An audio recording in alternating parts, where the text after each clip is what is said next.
అందరికీ నమస్కారం. Welcome to ప్రజాక్షేత్రం.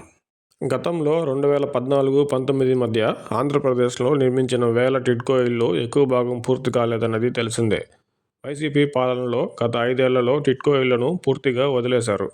దాదాపు 90% పూర్తయిన టిడ్కో ఇళ్లను సైతం పూర్తి చేసి లబ్ధిదారులకు ఇవ్వకుండా ఆయా లబ్ధిదారులకు ఎదురుచూపులనే మిగిల్చారు. లబ్ధిదారులు తెచ్చిన లోన్లకు వడ్డీలు అధిక భారం మోస్తూ టిడ్కో ఇళ్లు లబ్ధిదారులు ఇబ్బంది పడుతున్నారు. పూర్తిగా ఉచితంగా టిడ్కో ఇళ్లు ఇస్తామని వైసీపీ మోసం చేస్తే తిరిగి అధికారంలోకి వచ్చిన టీడీపీ సైతం ఇప్పటి వరకు టిడ్కో ఇళ్లపై ప్రణాళిక ఏంటో రూపొందించినట్టు లేదు. ఇప్పటికే పూర్తయిన టిడ్కో ఇళ్లను లబ్ధిదారులకు ఇచ్చి ఆలస్యం దృష్ట్యా వారు తీసుకున్న లోన్లకి ఏదైనా వెసులుబాటు ఇవ్వడం చేయాలి. మిగిలిన నిర్మాణ దశలో ఉన్న టిడ్కో ఇళ్లను ప్రాధాన్యతా క్రమంలో పూర్తి చేసి లబ్ధిదారులకు అందివ్వాలి.